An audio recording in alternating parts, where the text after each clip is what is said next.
Welcome back, fight fans, to another edition of The Coach and the Kid.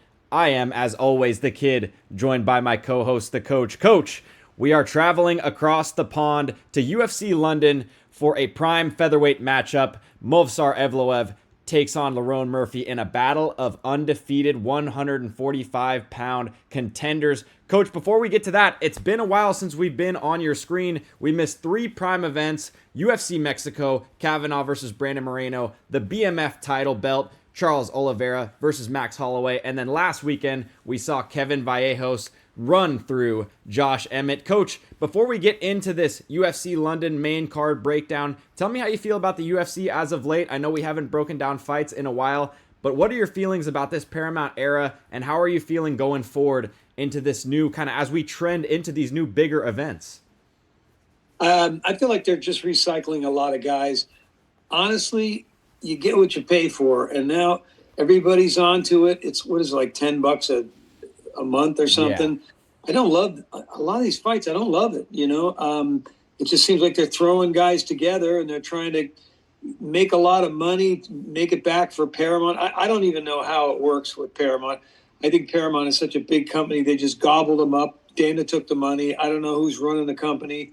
Honestly, I'm not thrilled with the White House card. This card, maybe it's good. I mean, this card is, I didn't know a lot about everybody on this card. It seems like they're taking a lot of guys from Contender Series and mixing them in. They're trying to get a bunch of new guys in, which it's good to have new blood because, frankly, the BMF title fight was kind of stupid, if you want to know the truth. And then when I thought, okay, two guys that I really like. And then, God, Holloway just got laid on for 5 rounds. And I think most of the fighters, when they interviewed him, they said that fight sucked. I'm sorry. I don't want to see a dude laying on another dude. I'm from the era of Sugar Ray Leonard and Haggard and all those guys where they just would toe-to-toe duke it out, Hearns, and I don't want to see that. I mean, maybe, and the other thing that bothers me is these UFC guys. I like DC, but all these guys are just homeboys, and they're just going to talk it up and say, if you don't like this kind of fight where a guy's laying on a guy, technically, it's awesome because he had to get him there and hold him down. It's like, really? That's what you like? Come on, man. But you know what? I keep hoping things will get better. And it almost seems like we talked about before, Kid, these the prelims are sometimes better than the main event. And I think this main event, as weird as it looks, there's a couple of slam dunks where I see the UFC wants to bring some guys up. I think it might be pretty good. I'm going to watch it. It's odd that it's in. I mean, I wish I was there watching it live because I loved when I was in London. I thought it was an awesome place to hang out. I went to Wimbledon and it was fun. I'm looking forward to it. But to be honest with you, I'm burning up here in California, man. It's like 80 degrees and it's like 9 o'clock in the morning. What the hell is going on? Go ahead, Kid. I agree, Coach. I mean, maybe this can spark a little bit of run as far as these events go entertainment-wise, because I feel like you said, not only the prelims being more entertaining than the main card, but also these lower-level fight nights being more entertaining than the ones that are actually supposed to deliver these numbered events. I think the last event last weekend, Vallejos versus Emmett, was better than the previous 2 or 3 cards, which were the big sort of quote-unquote numbered events, the former pay-per-views. But, Coach, a lot of lighter skilled guys on this main card. I think we have 3 featherweight bouts, 1 at middleweight, 1 at light heavyweight, and 1 at welterweight. So let's get right into it, Coach. Speaking of those featherweight bouts, we have debutant Curtis Campbell taking on Danny Silva at 145 pounds. Coach, I'm going to let you lead this one off. Are you liking the Pink Panther Curtis Campbell here, or are you going with the underdog Danny Silva? You know what? I like this guy Campbell. I like him a lot. Danny Silva's good, but this kid Campbell, man, he's been doing this since he was a little kid. He's loved MMA since he was a kid. He's ready to go. He's very calm, very smart. He's not a great puncher, but he's good all around, and he's 8-0. He's a good grappler. He's good. He will wrestle. He'll take Danny down.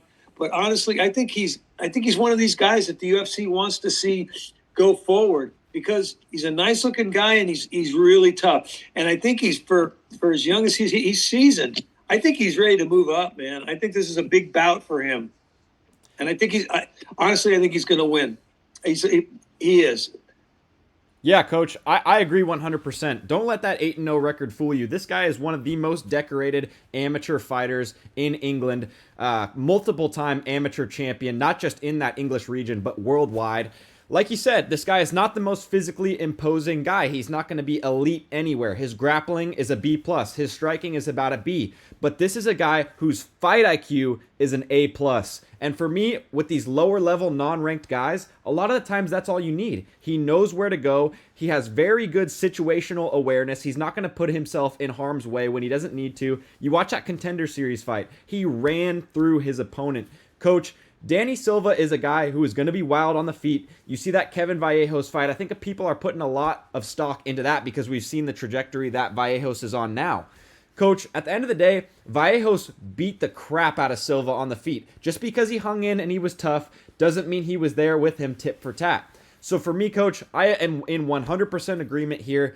Curtis Campbell is a guy who I think can get into the top 15 rankings. He's, like I said, very unassuming guy. He's not going to be in there like a Francis Ngannou or an Atiba Gauthier where you're going to be nervous about this guy losing sleep the night before because you got to fight a guy who's, as Joe Rogan says, a marauder. But Coach, Campbell is not a marauder. He's just a guy similar to Volkanovski, where nothing he does is going to overwhelm you, but the fight IQ is going to be on display throughout the fight. And for me, that's enough to get this done. Give me Curtis Campbell, Coach. I'm going to take decision here. What do you got? Well, yeah, let me add something.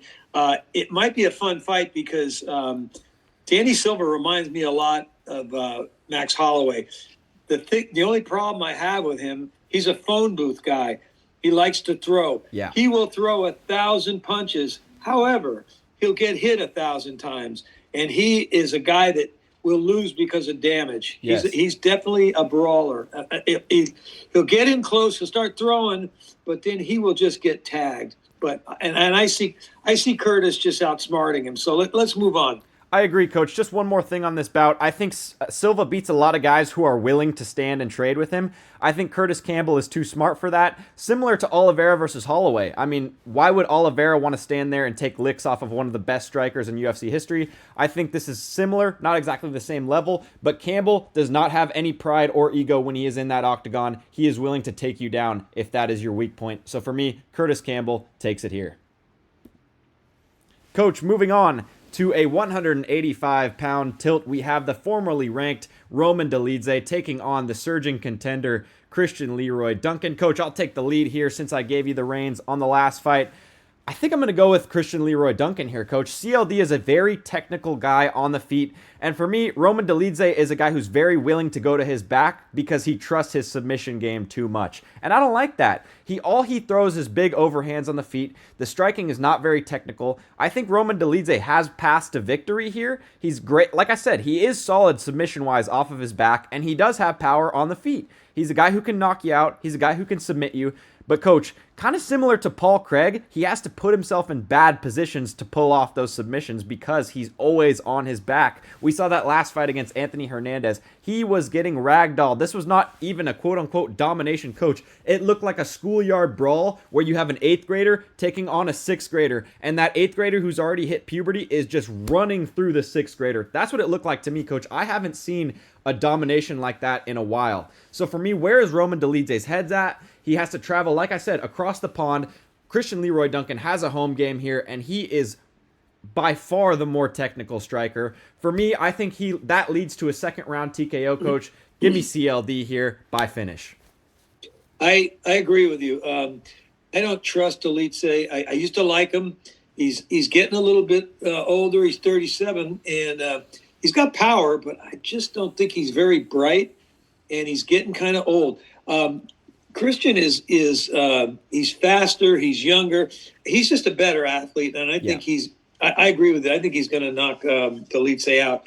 I don't even want to spend time on this because I'm sick of Dolidze personally. 100%, Coach. I think that Dolidze kind of thrives against guys who don't move their head very well. So if when you see him fight Anthony Smith or like Marvin Vittori, those guys have no head movement, coach, and they're also willing to go into positions where Dolidze thrives. I don't think CLD is going to accept position. Like you said, the far superior athlete in this matchup, and he actually moves his head, which is kind of rare at these upper divisions in the UFC. So I think that technicality is going to surpass Dolidze. I think the game has surpassed him. This isn't the type of game where you can just throw big overhands and have a good submission game back when Frank Mir and Brock Lesnar were at the top of these heavier divisions. Coach, these guys are ever evolving, and I think CLD is a prime example of that. We are both on the Christian Leroy Duncan side here. Let's move right on, coach, to another heavier matchup, a 205-pound bout. Iwo Baranowski takes on Austin Lane. Coach, where are you going with this one? I think this should be pretty much a slam dunk for Baranowski because I think he's better all around. He's got power, he's got grappling, he's 5-0 in his last 5. I think this is one of those ones where the UFC wants to pump this guy up. Austin Lane is a former NFL guy. He's the typical guy who, probably had a couple of street fights, got all tatted up and say, you know what? I think I'm going to try to make some money, man. My football career is over. But I just don't think Austin is that good.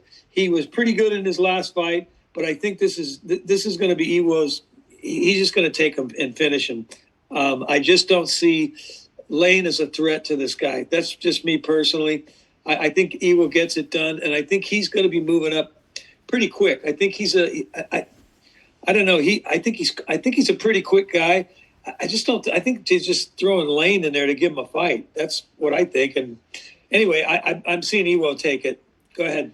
Yeah, coach, I agree. I think Austin Lane is the classic example of practice squad cut guy into MMA pipeline. And while he is a very solid athlete, for me, Baranowski is on paper less experienced, but he's the better mixed martial artist. And like you said, I think Dana really likes this guy after that war against Ibo Aslan, where it was only one round, but coach, that is a fight of the year contender. Both guys were swinging, they were slugging, and Dana loves those type of fights where he can post it on social media and they're going to get millions of clicks. So coach, I think you're right. I think they are trying to put Baranowski on that pipeline where he can start getting bigger fights, especially in a shallow 205-pound division. With Pereira moving up, coach, there's a lot of opportunity for guys to get into the rankings and get these bigger fights. Coach, Austin Lane's chin, you touch him at these higher divisions and he goes down. He's fluctuated between 205 and heavyweight. This is a guy who's trying to find his footing in the UFC. He's been knocked out multiple times. I think Baranowski, like you said, is the lock of the card. This is a slam dunk. Anything can happen at these higher divisions because these guys all have pop. Austin Lane is a great athlete. Like you said, former NFL football player. I don't see it with him, coach. I don't see it. Although he is a great athlete, I mean, he's raw still, and he's had 20 pro fights, and he still looks raw. So for me, Baranowski, while he's going to be the less experienced man, he is sharper on the feet, and I think that's going to lead to a first-round TKO. Coach, let's move on to my favorite fight of the night. Sam Patterson takes on MVP. Coach, for me, this is such a weird matchup because not only do you have two guys from the same region, you also have MVP who just came off beating Jared Cannonier, who was in the top 10 at middleweight, and now you have him taking on an unranked 170-pounder? That makes no sense. For me, MVP should be looking towards the top 5 of either division after he just dominated Jared Cannonier. I don't know. Dana must not like this guy because MVP's had some solid performances against ranked guys, and now all of a sudden you feed him a surging contender at a dropped division. I mean, 15 pounds lighter, and Sam Patterson is on a 4-fight knockout streak. Coach, for me, people see that knockout streak and they assume this guy is a dangerous finisher, which he is. Don't get me wrong, but he's very basic on the feet compared to a complex puzzle like Michael Venom Page. Venom Page comes in and out. This guy is hard to hit. He's almost like a Dominic Cruz at 170, 185 pounds, where you're going to have to hit this guy right on the button to finish him. And we have seen that in Bellator. He has been finished a couple times, coach. But I don't think Sam Patterson is at that level where he's going to have the game plan to figure this guy out. I think MVP just has too much to offer on the feet. He's incredibly slick. He has that point fighting style that he kind of adds in with a lot of power. And I like MVP's game, coach. I know a lot of people aren't very high on him. He is on the older side. I don't get this fight per se, but I think MVP takes a decision here, coach. Yeah, how can you not like Sam Patterson from accounting? He doesn't look like a fighter to me. He just looks like some guy that he doesn't look like a fighter. Let's put it like that. I love MVP. Uh, at times he's pissed me off, but he's just so fun to watch. He's long. He's a great striker. He's fast as hell, and he hasn't Yeah. slowed down. His speed is still there, man. He's not bad in takedowns too. He's got a pretty good takedown defense. The only thing I see is he's 38 years old, but still at 38, man, the guy still moves and sticks really nice. So I'm going with MVP all the way. Plus, man, you cannot hate on a brother who's got like an accent. That's always cool to me. Yeah. And this guy, he's the guy that has a restaurant, right? I don't know. I'm You're pretty you're sure he's more got his tapped own in than me in restaurant. that. He's a foodie, man. I believe he's a foodie, and I just like the guy. I love his fighting style. He's like a classy Kevin Holland to me. He's very cool on the feet. He's going to pick this guy apart, and like you said, Patterson is not going to figure him out. He's going to be befuddled, and then he's going to get tagged. MVP is going to chip away at him till he finds the right time to knock him on his ass, and that's so. I'm picking MVP all the way. I agree, Coach. Yeah, we're 4 for 4 in terms of picking the same guy. I think there's another element to this psychologically as well, Coach. I mean, you've got two guys from the same region. Sam Patterson, no doubt, has been watching MVP for the better part of his MMA career. That's a tough thing to walk into. I mean, we talk about tennis all the time. That's essentially like when, I mean, not the same level, but MVP is an icon as far as British martial arts go. When you think about guys from England, I mean, you think Leon Edwards, Michael Bisping, and then MVP is another legend of that region because it's not a very heavy MMA scene. You know what I Right. mean? These guys have pictures of MVP on the wall at their gyms and stuff like that. It's almost like when Carlos was first coming up, having to play Novak or somebody like that. Guys from their region, Carlos playing Rafa. These are these guys' heroes growing up, watching these guys. So it's tough for Patterson to walk in and you see MVP across the cage when you've been watching him since you were 15, 16 years old. Yeah, you're right. But MVP is still going to take him down. No, I agree. Whether- That's what I'm thinking. I think it's tougher for Sam Patterson in oh terms yeah, of yeah, no, 100%. I Yeah, I think that's a tough psychological battle going in against a guy who's an icon of your region. I mean, maybe he takes it in a sense of this is going to be my coming out party and I'm the new age of MMA as far as Britain goes. But coach, I think there are too many factors lining up against Patterson, and I think he's just too basic on the feet. He finishes guys who are there to be finished. MVP is a tough guy to find on the feet. yep, 100%. Let's move on, coach, to another Brit kind of in his coming out party here. Paddy Pimblett's teammate Luke Riley takes on the Texan Michael Aswell at 145 pounds. Coach, where are you going with this one? Are you going against the Brit here? Are you going with Michael Aswell, or are you going with Paddy's teammate? You know what? I know that Aswell is he's a good striker. He's tough to finish, and he likes to move forward. He's the kind of guy that wants to mix it up. He'll always try to push you back. But Luke Riley, man, he's a pretty boy, but he is a badass. And I'm looking forward to this fight. This is a total showcase for Riley.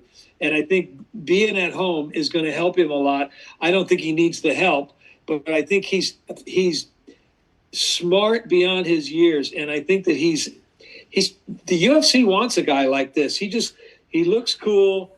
And I just think Aswell is he's going to go forward and just get tagged. And I honestly believe that Riley has no weaknesses. And so he's going to be ready for anything knowing that Aswell's coming forward, he's going to be ready for him. And I think that Riley this is going to be a big deal for him. And I'm hoping that I picked him to win, I'm hoping he does, because I think the sport needs some guys from across the ocean. And I think that they'd like to build that up a little bit more, because Aspinall kind of killed it a little bit. Yeah. As much as I want to see, as you and I love Aspinall, and I wish he was fighting at the White House, but that's for another discussion. I think Riley wins, and I think he's gonna take this guy, and I think it's like you said, is coming out. So yeah. Yeah, this is a tough spot for both guys, honestly. Luke Riley in the co-main event in his second showing in the UFC. But like you said, Coach, I think he's built for this moment.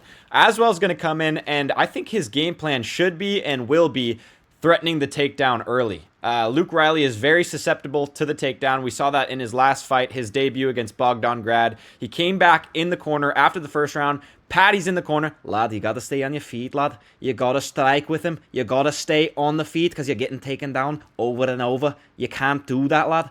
And guess what he did? Second round knockout, coach. A huge over-the-top right hand. I think Luke Riley needs to shore up the takedown defense. He's a guy who looks shitty until he doesn't.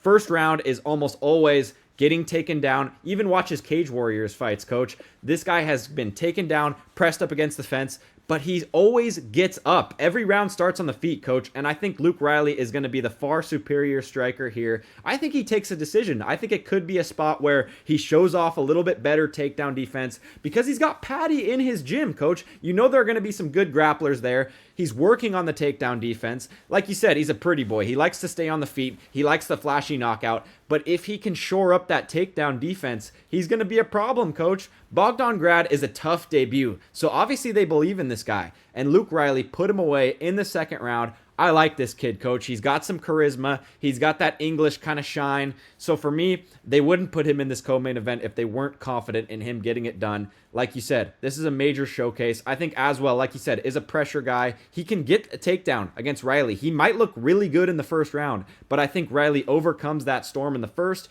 wins the second or third. I think he takes a 29-28 decision here, coach. Yep.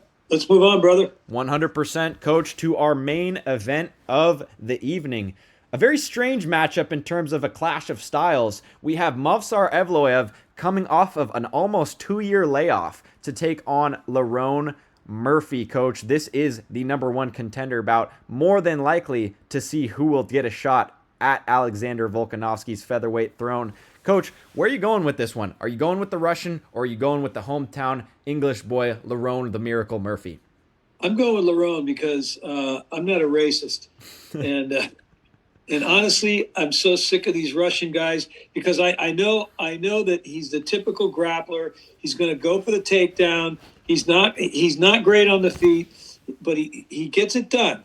He does get it done. He's tough, but there's two things I hate: guys that just grab guys and lay on them, and guys that have that haircut and that funky ass beard or whatever the hell it is. I hate it. I'm sick of these guys that all look the same, that all do the same thing. It's boring.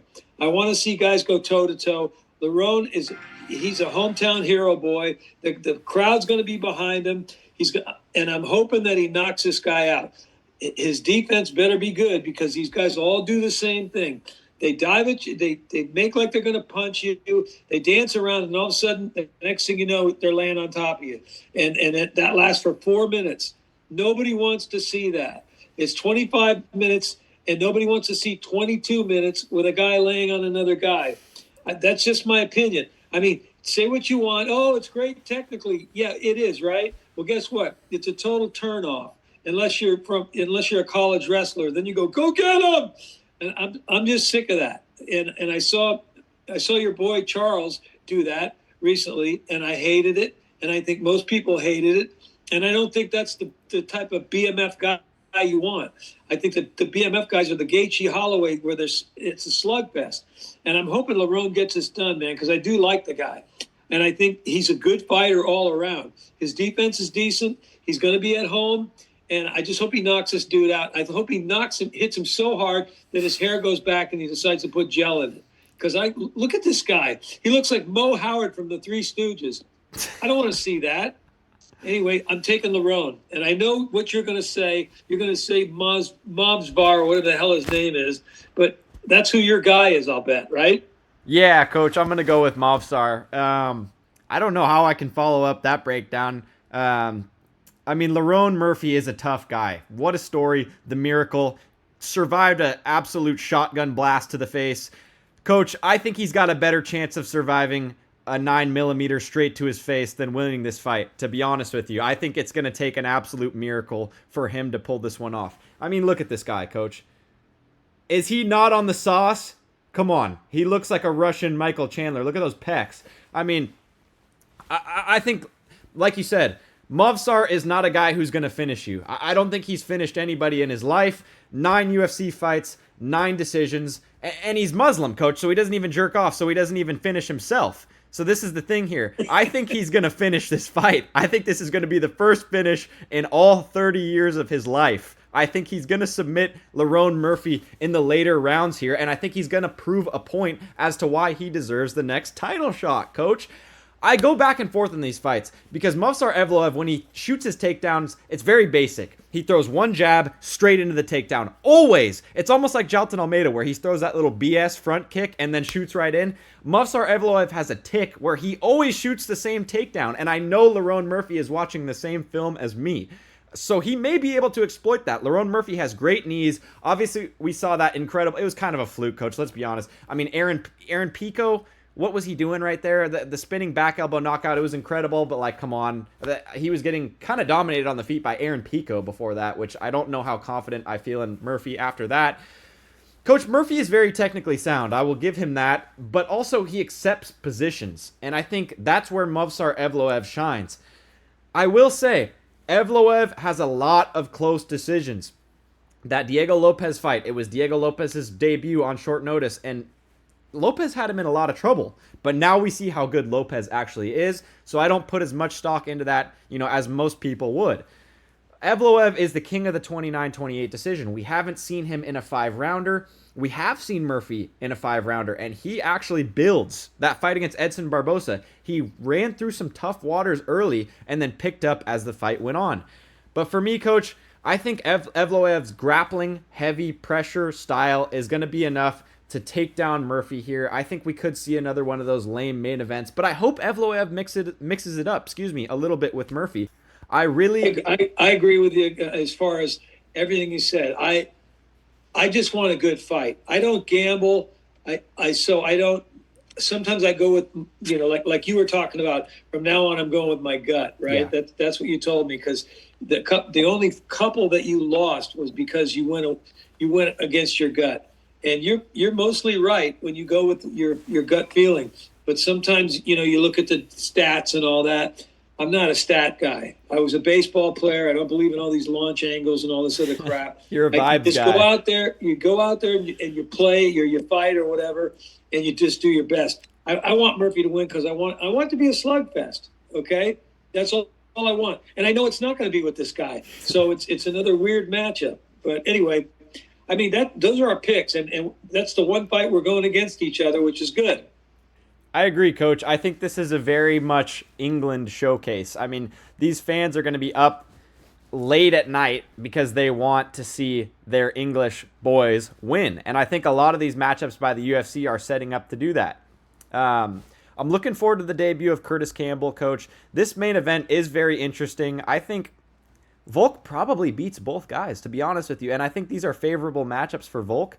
But this fight is a toss-up, Coach. The odds, I think, are pretty heavily favored as far as Evloev goes. But Murphy's extremely dangerous, and I think he's well-seasoned. He's very well-versed everywhere. We've seen him in dangerous grappling situations. We've seen how good he is on the feet. And we haven't really seen Evloev tested that much. I mean, that Aljamain Sterling fight was extremely close. The Arnold Allen fight, he arguably lost. Diego Lopez, he got taken into deep waters. So let's see how he fares in a 5-rounder, Coach. For me, I think Evloev is going to want to finish here to prove to people he deserves that title shot, Coach. Sounds good, buddy. Hey, I'm out of here, man. This is a great show, and it's good to see you again, kid. Absolutely, Coach. We will be back trending towards these more major events. The White House card is on the horizon, as well as a few others, Coach. Israel Adesanya takes on Joe Pyfer in Seattle next weekend, so we'll be back for that. Coach, it was a pleasure having you on, as always, and we'll see you next week. All right, buddy. Take care. Love you, Coach. We're out.